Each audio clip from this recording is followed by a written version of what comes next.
Hello, welcome back to the Crafty Organizer. I'm Noreen Burke, and today is not going to be one of my normal videos of look what I made.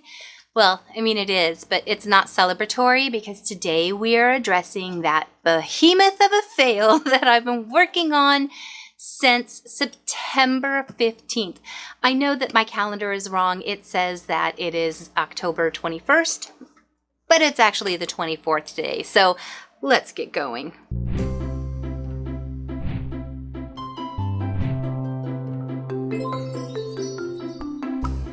This all started because I wanted to replicate that tin can organizer I made. This was just a paper towel holder, some straws, and tin cans. The original was 12 inches tall, and I decided to replicate it with a 53-inch tall giant storage unit for you. And it was all going really well. There's some things in here that I am super excited about sharing, so hopefully you'll still get some value out of this video, but the rest of it is a call to action for our very first Crafty Organizer group project, because I am stumped, you guys, but I think you can come up with some great suggestions. So let's see what I did correctly, let's see what you like, and let's see where you can help me. I got the idea to use these concrete forms. These are used for making pillars if you're putting in a balcony or a porch cover. The forms are made of cardboard, so they're pretty easy to cut through, at least that's what the website said.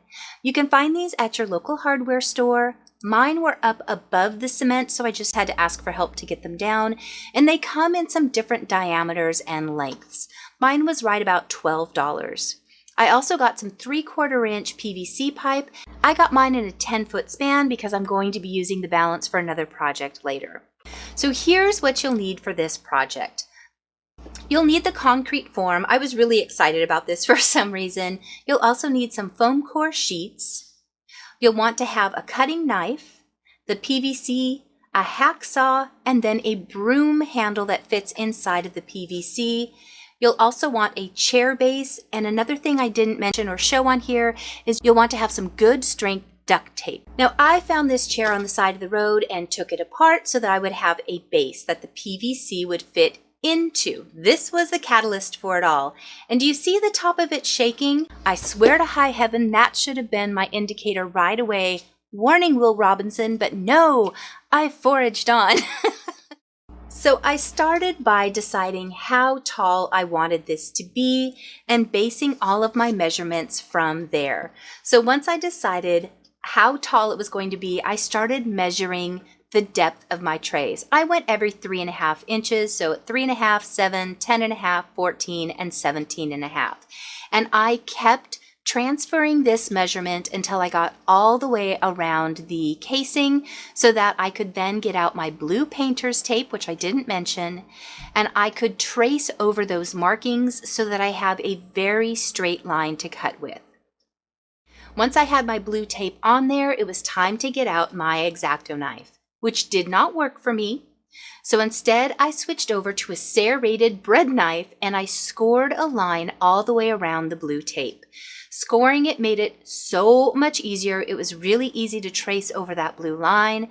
And once it was scored, the knife went right through and it was easy to cut this. So you're going to want to duplicate this with as many trays as that you want. Please do be careful. If you're putting in any type of force, make sure you're taking every safety precaution. Once my trays were done, it was time to go to the next step. Next, I got out a hacksaw and just started measuring my PVC. I wanted mine a little bit longer so I could easily reach inside of my trays, so I cut mine at 7.2 inches, but you can choose to have these shorter if you don't want to see what's inside of your trays until you pull it out and reveal it. The hacksaw made this super easy to cut. I just twisted as I went around. Once I had those all cut up, it was ready for the next step. So for this, I went ahead and traced each individual tray. This way, if they're misshapen at all from trying to cut it, I'm still going to have a base that matches it exactly. So transfer each tray onto your foam core sheet. I managed to get 2, and I was just going to save the scraps for something else. If you have not already purchased one of these finger knives from Fiskars, I highly recommend them. It makes this type of cut or any type of different edge, super easy to do. So I'll have those in my Amazon shop. Once you get all of the bottoms cut out, in this case I had to cut out 5, it was time to go ahead and start attaching them to my tray. I did use a little bit of sandpaper just to go around the edges. If anything snagged, I went ahead and cut it off, but this just gave for a nice clean finish around my edges. With my glue gun, I attached a small bit of it, and then I went around slowly, one section at a time, adding more glue and making sure that it was aligned to the edge. Once I had gotten all the way around and all of the edges were secure, I went all the way around again with one solid bead of hot glue so that I had no pieces that were open. Now I'm going to get out my duct tape, and what I'm going to do is put some on the inside, pull it around all the way, and then put it back around on the inside again. So let me show you how I do that. So I'm going to put some duct tape on the inside lip, and then I'm going to pull it tightly and press it all the way around the outside, and then tuck the end of it back on the inside. What this does, it gives a very secure attachment of that base to the tray. This is going to hold a ton of weight. This is a full water bottle. It's not going to go anywhere. Now this part is optional. If you want any type of dividers, just cut a strip. In this case, it would be 3.5 inches, and you can make dividers for the inside of your trays. Again, optional, but if you've got things inside like paints, or if you want to keep your tools separated, you may as well use those scraps, and this will allow you to really create specific storage for specific tools that you're going to be using. Another optional item, if you want this to be a little bit more finished, is you could take a 12 by 12 piece of scrapbook paper, fold it into quarters, eyeball where that center is, and just cut a curve around. I wasn't too worried about this being super pretty because once you have things inside, you won't see it. Now we're going to attach the PVC pipe. I used a little bit of E6000, and then I used hot glue on both sides just to secure it into place. I slid it down just a little bit so I have some extra clearance, and then it was time to use my duct tape again to attach it firmly. So fold your duct tape and really get it into the outside seam of that pipe, wrap it around, and tuck it in as closely as you can. Then we're going to take a couple of extra pieces and we're going to wrap around as close to that pipe as possible. We want to make sure that this pipe stays very securely attached to this round tray. Now it was time for the pipe, and here's where everything goes wrong. I used S-hooks because I thought that would be easy to press in, and it did. It went right in, easy peasy, and then the PVC pipes just slid right over it. Look how lovely and fast this is. It was awesome. You can open these up and have easy access to everything, roll it around, and this part was fine. What I discovered though is once I started filling these trays up with things, even though this part is super strong, I was able to put my 5 pounds worth of paint, the little acrylic bottles, inside of here, and it held up perfectly. However, because the base doesn't fit that pipe super snugly, there's just a little bit of wiggle room. And that little bit of wiggle room at the bottom continues. So even though it's only wiggling a little at the bottom, the top is not working. Let's just say it's not working. So this is my dilemma, is finding a base that will be easy for you to find, affordable for you to get, and easy enough to duplicate on getting the diameter of this inside of it so that it's super firm and secure.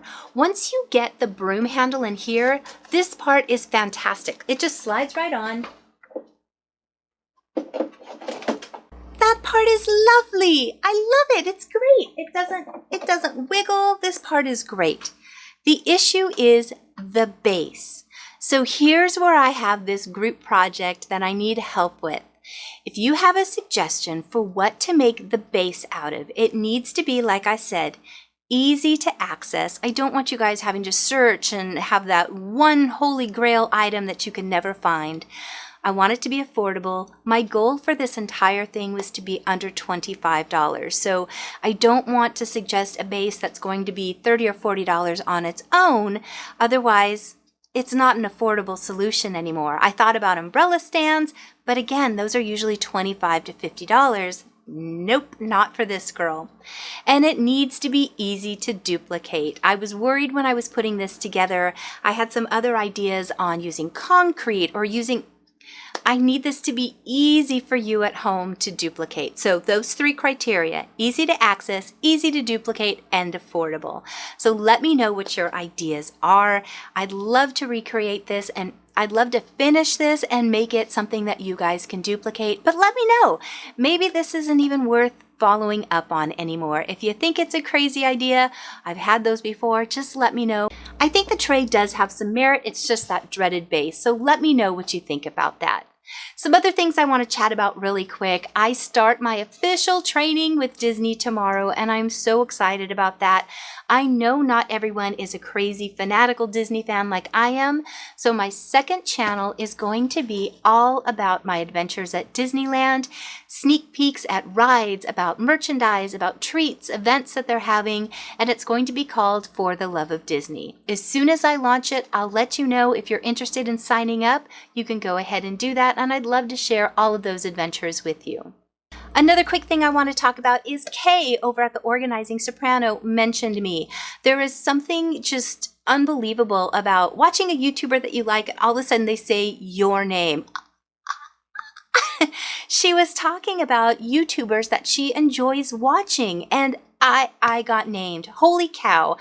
Kay, thank you so much. I was all gobstruck because I watch you and admire you. So it was really exciting to hear my name, and I appreciate that so much. If you've never checked out Kay on the Organizing Soprano, check her channel out. If you like the way I deliver things, then you will love her. She's super sweet, very knowledgeable at what she does. She's very soothing, and is just a real sweet person to watch. So check her out. I'll have the link to her channel in the description below. I want to say thank you to my Patreons who allow me to make these videos. Thank you for sitting through and coming up with suggestions on how to fix that. Hopefully you enjoyed this, even though it wasn't a success video. Like I said, so many of you had asked to see the fail, so I hope you enjoyed it, and I can't wait to see what you guys suggest. I will see you in just a couple of days where I'll be covering my last IKEA visit. I've got some great suggestions on larger storage solutions, as well as a sneak peek at their holiday collection. I'll see you in just a few days. Bye.